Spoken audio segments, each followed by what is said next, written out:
24 movie side channel நண்பர்கள் அனைவருக்கும் வணக்கம். இன்னைக்கு நம்ம பார்க்க போறது நிழல் அப்படின்ற சூப்பரான ஒரு மலையாள படத்தை பத்தி தான் நம்ம பார்க்க போறோம்.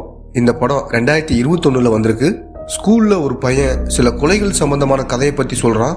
ஹீரோ விசாரிக்கும் போது அது உண்மையாவே நடந்திருக்கு. அதுக்கப்புறம் என்ன நடக்குது இன்ட்ரெஸ்டா கொண்டு போயிருப்பாங்க. இப்ப நம்ம படத்துக்குள்ள போவோம். ஸ்டார்டிங் சீனே நைட் நேரம் ஒரு கார் வேகமா மோதி ஆக்சிடென்ட் ஆகுது. அடுத்த சீன்ல என்னடா இப்படி மழை பெஞ்சிட்டு இருக்குன்னு ஹீரோ சொல்றாரு. இப்ப ஹீரோவை காமிக்கிறாங்க. இவரோட பேர் ஜான். இவருக்கு தான் ஆக்சிடென்ட் நடந்திருக்கும். மூக்குல நல்ல காயம் பட்டிருக்கு. நார்மல் ஆகிற வரைக்கும் மாஸ்க் போட்டு இருக்கணும்னு டாக்டர் சொல்லியிருக்காரு. அங்க வந்த ஃப்ரெண்டு ஹீரோவை பார்த்து சிரிக்கிறாரு. பதிலுக்கு ஹீரோவும் சிரிக்கிறாரு. ஏதாவது ஹெல்ப் வேணும்னா உடனே எனக்கு ஃபோன் பண்ணுன்னு சொல்லிட்டு ஃப்ரெண்டு கிளம்பி போறாரு. ஹீரோவோட அம்மாவை காட்டுறாங்க. எப்பயுமே ஹீரோ கிட்ட வீடியோ காலில் பேசுவாங்க. அப்படி பேசும்போது அவர் வீடியோ காலில் வரமாட்டேங்கிறாரு. ஏன்னா அம்மா கிட்ட ஆக்சிடென்ட் ஆன விஷயத்த சொல்லணும். அதனாலதான் அவாய்ட் பண்றாரு. கேமராவில் தன்னோட முகத்தை பார்த்துட்டு ஒரு மாதிரியா ஃபீல் பண்றாரு. அடுத்து வேலைக்கு கிளம்ப ரெடி ஆகுறாரு. இவர் ஒரு மாவட்ட நீதிபதியா இருக்காரு. ஹீரோ ஆபீஸ்க்கு வராரு. கிளீன் பண்ணாம இருக்கு.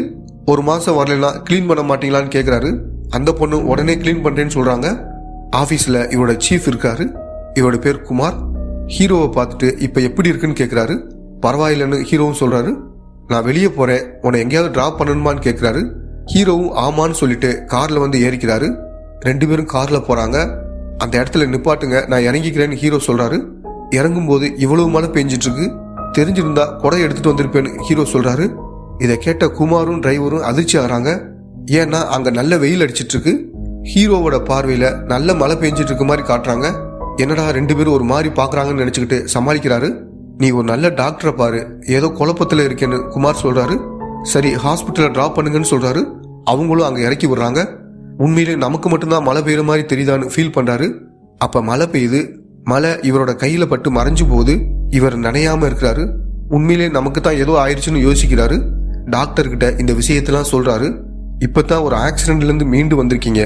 நீங்க நினைக்கிற மாதிரி எதுவுமே கிடையாது, எல்லாமே கற்பனை தான். போக போக எல்லாம் சரியாயிரும்னு சொல்றாரு. ஃப்ரெண்டோட ஒய்ஃப் சைக்காட்ரிஸ்டா இருப்பாங்க.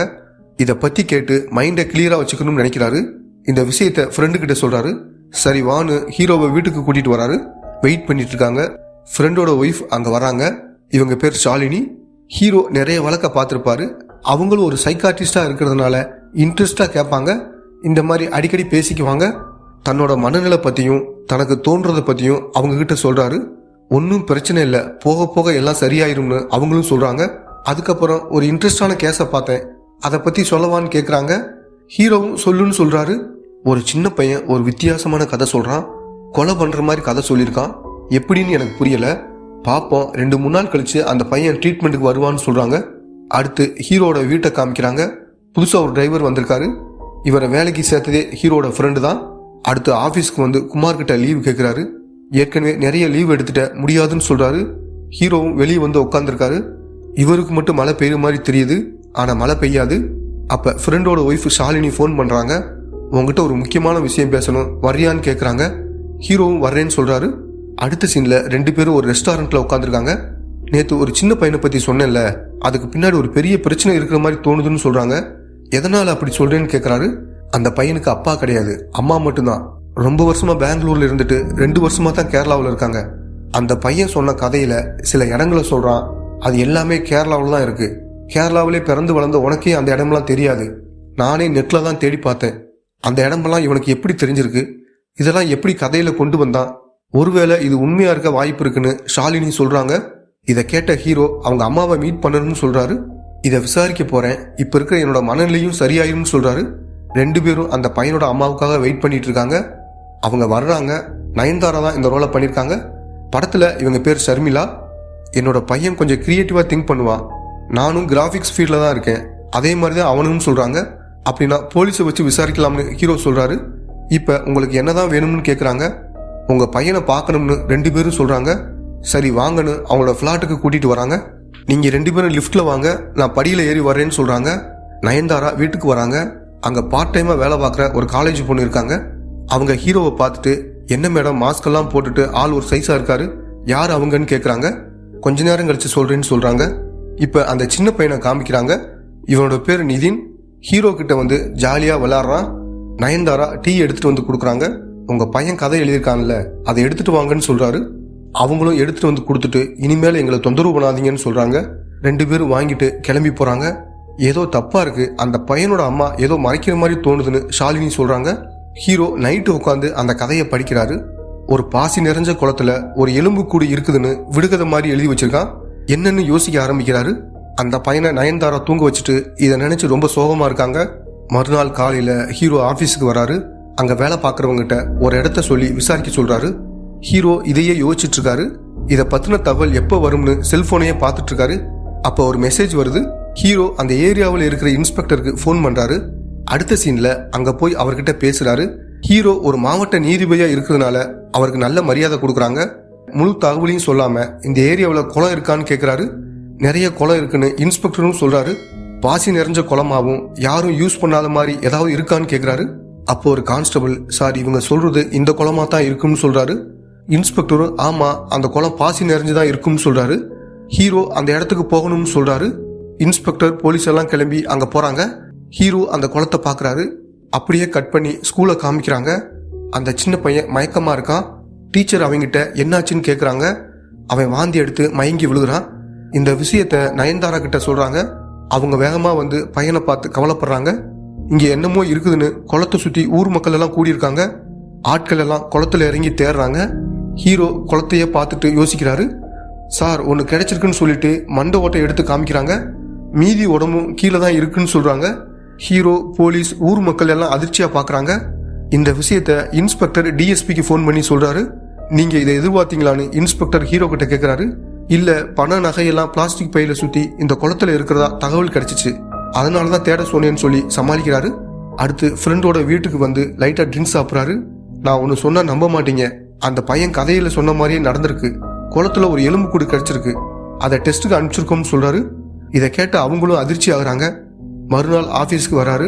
குமார் ஹீரோவை திட்டுறாரு. என்ன பண்ணிக்கிட்டு இருக்க? நிறைய பேர் கேள்வி கேட்கறாங்க, என்ன சொல்றதுன்னே தெரியல. சரி எதுக்காக இதை பண்ணேன்னு கேட்கிறாரு.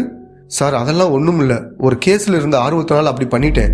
7 வருஷத்துக்கு முன்னாடி ஒரு ஆள் காணாம போயிட்டாரு, அவர் உயிரோட இருக்காரா இல்லையான்னு தெரிஞ்சுக்கத்தான் இப்படி பண்ணிட்டேன்னு சொல்றாரு. எனது 7 வருஷமா? ஏறக்குறைய 25 வருஷத்துக்கு முன்னாடி இறந்திருக்காருன்னு ரிப்போர்ட் வந்திருக்குன்னு சொல்றாரு. அடுத்து ஷாலினிக்கு ஃபோன் பண்ணி, நம்ம ரொம்ப யோசிச்சிட்டோம்னு நினைக்கிறேன், இது ஒரு சாதாரண விஷயம் தான், ஃப்ரீயா விடுன்னு சொல்றாரு. அடுத்து நயன்தாராவுக்கு ஃபோன் பண்ணி சாரி சொல்றாரு. நாளைக்கு உங்களை மீட் பண்ணணும், வர முடியுமான்னு கேட்குறாங்க.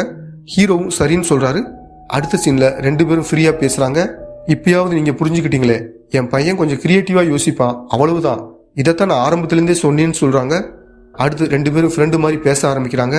டாக்டர் அவர்கிட்ட இனிமேல மாஸ்க் வேணாம்னு சொல்லிடுறாரு. ஹீரோவோட மைண்ட்ல அடிக்கடி நயன்தாராவே வந்து போறாங்க. அடிக்கடி 2 பேரும் சந்திச்சு பேசிக்கிறாங்க. அவர் தன்னோட அம்மா கிட்ட நயன்தாராவை அறிமுகப்படுத்துறாரு. நீயும் என்னோட பையனும் லவ் பண்றீங்களான்னு ஹீரோட அம்மா கேட்கறாங்க. இல்லைன்னு நயன்தாராவும் சொல்லிடுறாங்க.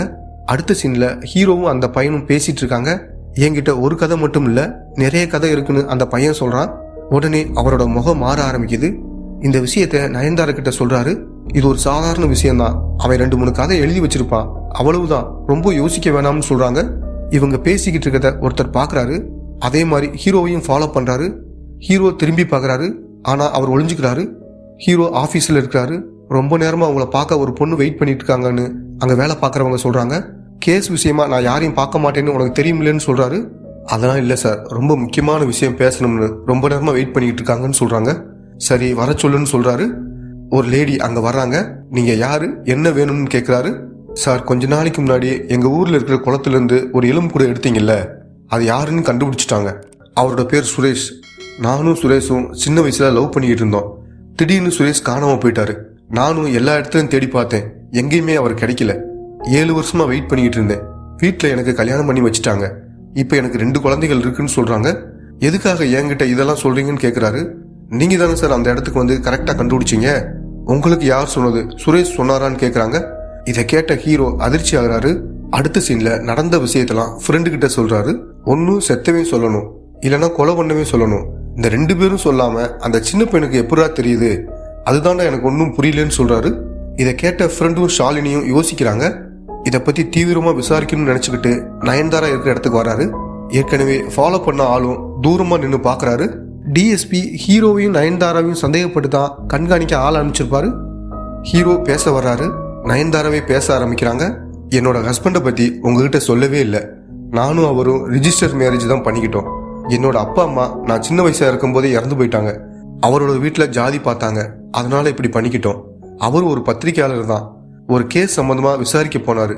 புதுசா கட்டிக்கிட்டு இருக்க பில்டிங் போனாரு. அங்க லிப்ட் அருந்து கீழே விழுந்து இறந்து போயிட்டாரு.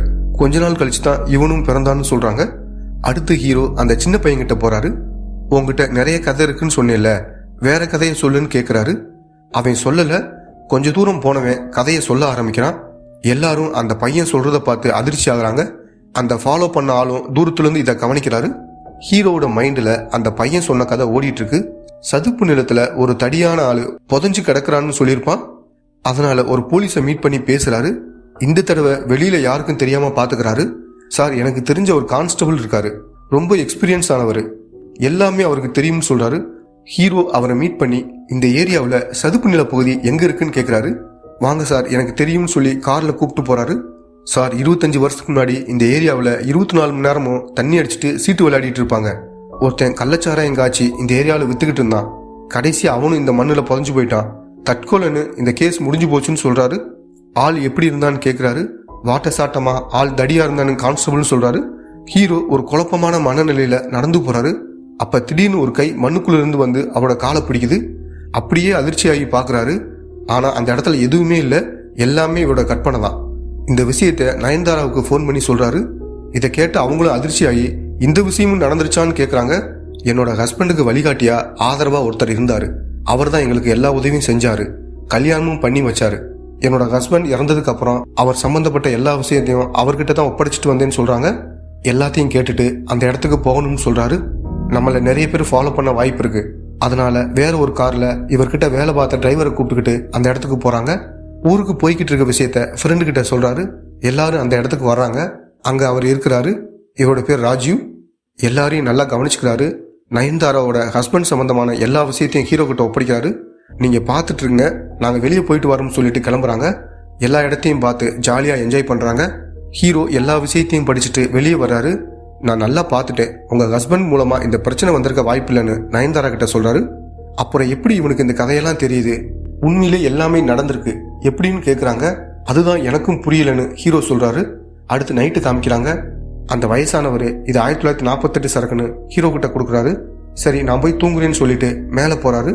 2 பேரும் என்ன பண்ண போறோம்னு யோசிச்சுட்டு இருக்காங்க. எதுவுமே எனக்கு தோணலேன்னு சொல்லிட்டு நயன்தாராவும் தூங்க போறாங்க. ஹீரோவும் அப்படியே தூங்கிடுறாரு. அவரோட மைண்ட்ல நிறைய விஷயங்கள் வருது. நிறைய பேர் வந்து போறாங்க. கடைசியா இந்த வயசானவர் வராரு. உடனே முழிச்சு எந்திரிச்சு உட்கார்றாரு. ஏதோ முணங்குற சவுண்டு கேக்குது. அது மேல இருந்தா வருது. உடனே படியில ஏறி மேலே போறாரு. அங்க ஒரு விஷயத்தை பார்த்து அதிர்ச்சி ஆகிறாரு. அது என்னன்னா, நயன்தாரா தூங்கும்போது அவங்க பையன்கிட்ட ஏதோ சொல்லி முணங்குறாங்க. கழுத்து நெரிச்சு கொலை பண்ணிட்டான் இப்படியெல்லாம் முணங்கிட்டு இருக்காங்க. அந்த சின்ன பையன் தூங்கிக்கிட்டே காதுல கேட்டுக்கிட்டு இருக்கான். அப்ப அந்த சின்ன பையன் எந்த கதையும் தானா சொல்லல, நயன்தாரா சொல்லிதான் இந்த கதையெல்லாம் எழுதியிருக்கான். அவங்களும் தன்னை அறியாம சுய நினைவு இல்லாம இந்த கதையெல்லாம் சொல்லியிருக்காங்கன்னு ஹீரோ புரிஞ்சுக்கிறாரு. அன்னைக்கு நைட்டு உடனே கிளம்பி ஊருக்கு போறாரு. மறுநாள் காலையில ஏதோ ஒரு முக்கியமான வேலை இருக்குன்னு சொல்லிட்டு ஊருக்கு போனதா டிரைவர் நயன்தாரா கிட்ட சொல்றாரு. அவங்களுக்கும் எதுவுமே புரியாம யோசிக்க ஆரம்பிக்கிறாங்க. அடுத்த சீன்ல அந்த கதை எல்லாமே நயன்தாரா சொல்லிதான் அந்த பையனுக்கே தெரிஞ்சிருக்கு. ஆனா இந்த கதையெல்லாம் நயன்தாராவுக்கு எப்படி தெரிஞ்சிருக்கு, அதுதான் ஒன்னும் புரியலன்னு ஃப்ரெண்டு கிட்ட சொல்றாரு. சரி, நயன்தாரா கிட்டே டைரக்டா கேட்டுருவோம்னு ஹீரோ நினைக்கிறாரு.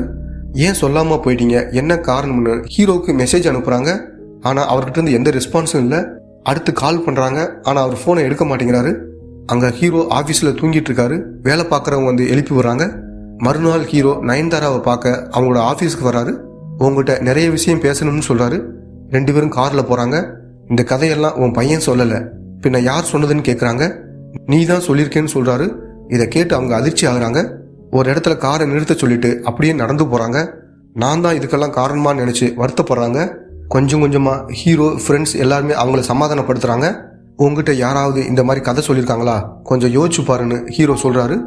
இவரும் கோர்ட்ல இதை பத்தியே யோசிச்சுட்டு இருக்காரு.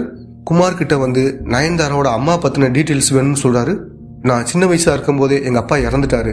LICல தான் வேலை பார்த்தாரு. ஒரு குறிப்பிட்ட வயசு வரைக்கும் என்னோட அம்மா என் கூட இருந்தாங்க. அதுக்கப்புறம் அவங்களும் இறந்து போயிட்டாங்க.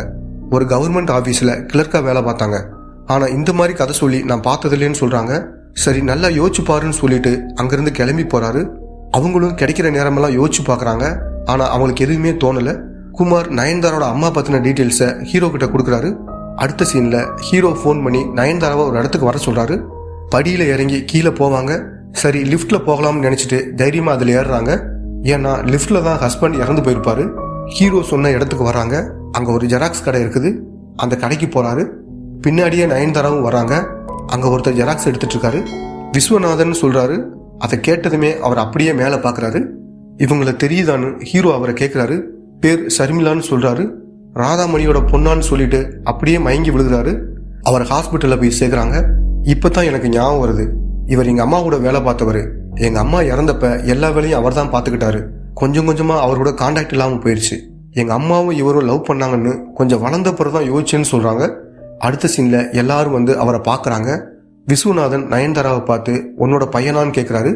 அப்போ ஷாலினி அவர்கிட்ட சின்ன வயசுல நயன்தாரா கிட்ட ஏதாவது கதை சொல்லியிருக்கீங்களான்னு கேட்குறாங்க. அவர் அப்படியே யோசிக்கிறாரு. நான் தொழில் சங்க தலைவராக இருந்தேன். அங்கே நடக்கிற பிரச்சனையை தீர்த்து வைப்பேன். அப்போதான் ராதாமணி அங்கே வந்து வேலைக்கு சேர்ந்தாங்க. அவங்களுக்கு என்னை பிடிச்சிருந்துச்சு. இப்படியே காலமும் போயிருச்சு. அடிக்கடி அவங்க வீட்டுக்கு போவேன். நயன்தாரா சின்ன வயசுல இருக்கும்போது மடியில் வச்சுக்கிருவேன். நான் எதையும் சொன்னதில்லை. அவங்க இறந்து போனதுக்கு அப்புறமும் நான் உன்னைத்தான் நினச்சிக்கிட்டு இருந்தேன்னு சொல்கிறாரு. அன்னைக்கு நீங்கள் தொழில் சங்க தலைவராக இருந்தபோது கட்சிக்காக நிறைய கொலை பண்ணியிருக்கீங்க. நல்லா விசாரிச்சுட்டேன். நாளைக்கு போலீஸ் வந்து உங்களை கைது பண்ணி விசாரிக்கும்னு சொல்கிறாரு. என்னை நம்புங்க, நான் எதுவுமே பண்ணலன்னு சொல்கிறாரு. அடுத்து ஹீரோ நயன்தாரா கிட்ட சொல்லிட்டு கிளம்பி போகிறாரு. அவங்க மறுபடியும் ஹாஸ்பிட்டலுக்கு வந்து உங்களை பஸ் ஸ்டாண்டில் விடுறேன், எங்கேயாவது போயிருங்கன்னு சொல்கிறாங்க. பணத்தையும் பாக்கெட்டில் வச்சு விட்றாங்க. அடுத்த சீனில் நயன்தாரா வீட்டில் இருக்காங்க. பையன் ஹீரோ கிட்ட இருக்கான். பையன் ஹீரோ கிட்ட வந்து ஹாஸ்பிட்டலில் இருந்த தாத்தா ராதம்மான்னு சொன்னார்ல, அந்த ராதம்மா எப்படி செத்தாங்கன்ற கதை எனக்கு தெரியும்னு சொல்கிறான். இதை கேட்ட ஹீரோவோட முகம் மாறுது. அங்கே நயன்தாரோட வீட்டு காலிங் பெல்ல யாரோ அடிக்கிறாங்க. பார்த்தா விஸ்வநாதன் அங்கே நிற்கிறாரு. உடனே ஹீரோ காரில் வேகமாக நயன்தாரோட வீட்டுக்கு வராரு. கட்சிக்காகவும் பணத்துக்காகவும் நான் பண்ண எல்லா கொலையும் உங்கள் அம்மாவுக்கு தெரிஞ்சு போச்சு. என்னோட ரகசியத்தை வெளியே சொல்லிடுவாங்கன்னு நினச்சி தான் அவங்கள கொலை பண்ணேன்.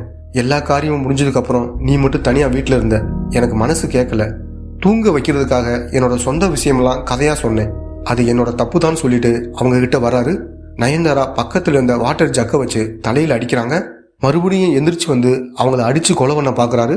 அவங்களும் எதிர்த்து சண்டை போடுறாங்க. அப்போ ஹீரோ அங்கே வந்து அவர் கூட சண்டை போடுறாரு. சண்டை போட்டுக்கிட்டே பால்கனிக்கு வந்துடுறாங்க. இவர் வச்சிருந்த துண்டு கீழே விழுந்து அது மேலே நிற்கிறாரு. நயன்தாரா அதை இழுக்கிறாங்க. அப்படியே அவர் கவுந்து கீழே விழுந்து இறந்து போகிறாரு. இப்போ ஹீரோ நயன்தாரா பக்கத்தில் வந்து அவங்க தோள் மேலே கையை போடுறாரு. இதோட படத்தை முடிக்கிறாங்க.